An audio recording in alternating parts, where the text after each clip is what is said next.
Please state your full name. Eva Juliuson. How old are you? I'm 61 years old Where do you live? in Oklahoma City, Oklahoma. Are you married, single, or divorced? I am married to a wonderful man. Do you have any children? We have 7 children and 17 grandchildren. How many are you currently employed? I'm employed part-time as a child care teacher. I just kind of fill in now when they need me. Are you a Christian? I sure am. Are you attending any church right now? Yes, we've been attending Cherokee Hills Christian Church here in Oklahoma City. Where were you born? New Brunswick, New Jersey. How many siblings do you have? I have 3 live brothers and 1 little brother that only lived 1 day. Are you the only girl? I sure am. Were your parents married, single, or divorced? My parents were married for almost 50 years. What made you relocate to Oklahoma? Well, my dad was a horticulture professor, and he moved from New Jersey and moved to Oklahoma to open a greenhouse business. So I was only 6 months old. I didn't have a choice. What was it like growing up as a child? There was many blessings growing up in the greenhouse. We had 3 acres of greenhouses and plants and trees and shrubs, and it was like growing up in this beautiful garden. It was kind of like growing up in a farm in the city. Did you came from a Christian background? Yes, my parents were Christians my whole life, and we never missed a day of church. And I saw them live their lives for the Lord and make a difference in lots of people's lives. So I know that had a big impact on my life. Do you experience any hardship growing up as a child? Yes, we were pretty poor when I was very young until we grew a business here in Oklahoma City, and it was a larger business, and we eventually started making more money. But we were pretty poor when I was young. But I don't think I really realized how poor I was. Did you grow up in a house or an apartment? That's kind of a funny question to answer because we had a house, but we had a greenhouse on the same property. So I always say I grew up in the greenhouse. So it was really, like I said, a big, huge blessing. There was lots of places to hide to get out of work, but my mom always found me. And there was lots of jobs to do. We worked hard, but it was also a lot of beauty with all the plants and a lot of customers. We started waiting on customers when we were little kids. Have you ever had any childhood trauma? Yes. When I was pretty young, I think it lasted about 2 years. One of my parents' employees abused me, and that was before abuse was talked about very much. And I remember trying to tell my mom that I didn't want to be around this person, and she just thought I was being silly, and so kept putting me back in the same situation with this person. And so when we moved our business from Pauls Valley to Oklahoma City, I felt like God heard me when nobody else did and got me out of that situation. So I was extremely thankful to God at a young age for hearing me when nobody else did. What is the one thing that ever happened to you as a child that nobody has ever known about? Goodness.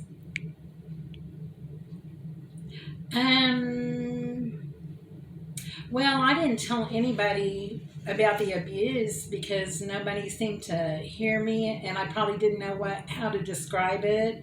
So that would be one thing. But the other thing was that I knew that God was with me, even as a young child. Um, I could feel His breath around me and His nearness. So I guess maybe both of those things. You mentioned abuse. What kind of abuse was it? It was sexual abuse. Did your parents show love and affection towards you as a child? Um, yes, my probably not in the way that I would have liked. My mom was not a very huggy person, and she expected a lot out of us, and she was a very um, domineering person. So even though I knew that she loved me, I think that I wished that she'd been more affectionate, and that had a between that and the fact that she didn't hear me when I tried to tell her about the abuse, that had a lifelong effect on our relationship. My dad, I was always my dad's little girl because I was the only little girl. So we had a different type of relationship. Regards to human, do you come from a family that see colors? Um, my parents had so many employees over the years because they were in business for 45 years. Um, they often hired people of all different colors, and they even hired people that have different kinds of handicaps, and they hired like prisoners on work release programs. And so I had a very real, they never talked very much about it, but it was just a very, you treat everybody like the people that they are. And you don't, you know that there's different colors, but you don't really make a big deal out of it because that's just part of who they are.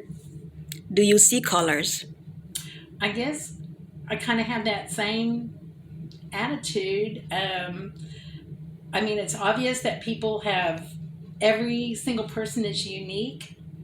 Uh, so whether you call someone white or black or Native American, each one of them is unique, and none of them look the same or are the same. Every single person is uniquely and wonderfully made by God, and so that's what I look for, is like, who is this person?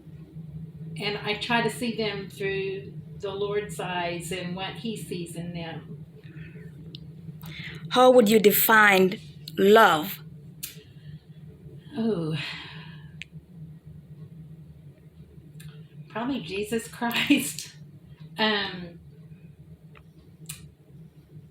I remember when I was a young parent, I thought, I don't know how to love very good, and I really want to love. So I wrote down 1 Corinthians 13, where it tells like love is patient, love is kind. Um, and I wrote it on a piece of paper and put it on my refrigerator. And I was determined I was going to do those things, and then I would really know how to love. Well, within 20 minutes, my kids did something that I got mad about. And so love is patient was the very first one, and I failed at it. And so I then realized that there was no way that I can love on my own, that God is the one who is the source of love, and we can only love because He loved us first. So we have to love like He loves, unconditionally, and seeing the best in others. Right. How did you meet Latoya, which is me? Latoya. I remember at our church, Northside Christian Church, which is a small church, that Pastor Terry said something. I think he introduced you and said something about that you'd been going through a hard time. And so I was just drawn to you. immediately. And I got the impression that you didn't really have anybody in your corner. And I don't know how I knew that. I guess maybe the Lord let me know that. And so I just kind of decided I'm just going to talk to you every chance I get and try to warm you up and let you know that you're loved. And you were kind of closed up at first. You were on guard. And I got the impression maybe there had been some kind of deep hurt or something. I didn't know for sure what had happened, but you really had your guard up. And but I knew that God would get through. Do you remember where you met me? Yes, at Northside Christian Church, and you usually sat at the back, and you would try to leave real quick so nobody would talk to you, but I always caught you. When you first saw me, what came to mind? How beautiful you were, and that you had a beautiful spirit that was locked inside by some kind of great hurt. And but I saw that beautiful spirit in spite of that. Can you please describe my conditions when you first met me? I know that Pastor Terry said something about that you were needing some financial help, but also maybe just I don't remember if he said that you needed a friend, but that's what my thoughts were, that you needed someone that you could trust, and it took quite a while to gain that trust. Do you remember if I was married, single, or divorced? You wouldn't say for a long time. You were very closed up, and you wouldn't hardly offer any personal information. And even when you began to trust me, you didn't want me to share any information with anybody else. It took a long time to break through that protective outer shell that you had. Did you know I was in an abusive marriage? I didn't know for quite a while. I can't remember exactly. It didn't surprise me when you first told me, because I could tell that you'd been hurt very badly. It might have been when you were learning how to drive that you first said that. I can't remember when you first told me, but my heart hurt for you, but I'd already known that there was something really bad that had happened. And, I guess thinking back, because I was abused as a child, whenever somebody's been abused, you can spot someone else who's been abused or having a hard time, and you're kind of drawn to that because words are not needed. You know that there's pain there. So. Do you remember the transition in my life of escaping an abusive marriage?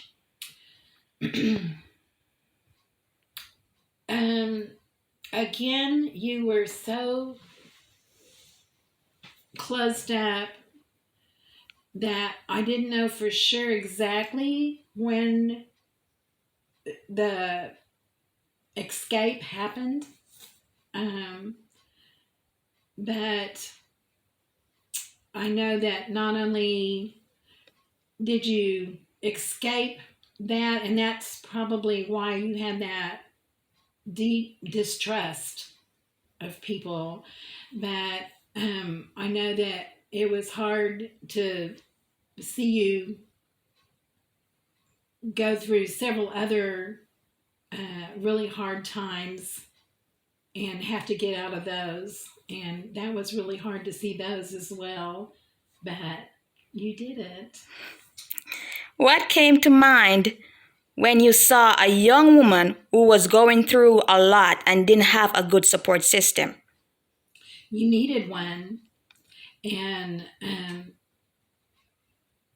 I was glad to be part of that. I think the church was also a part of that, and I think you possibly, I know that you opened up to Pastor Terry, but then you also began to open up to me, and it took you a while to open up to my husband, to Dwight, probably because he's a man, that you finally decided he was safe and you opened up to him, and then you started to open up to other people in the church, and it was a beautiful thing because your whole countenance changed.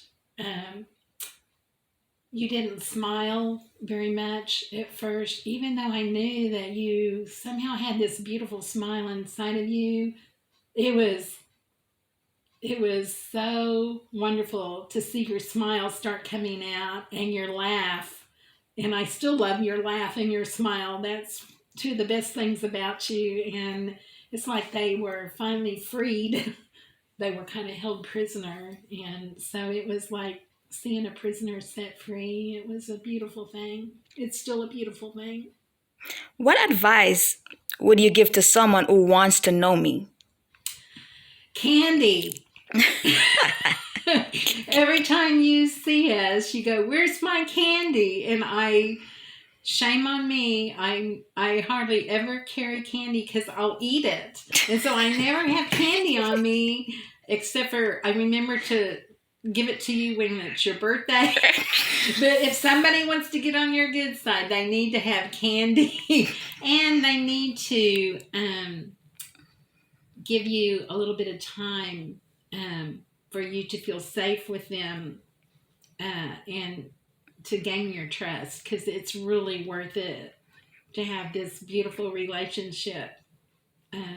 It was worth waiting for that and waiting for you to trust that. What if you overheard someone speaking negatively about me? Ooh. And you don't like it? What would you tell them?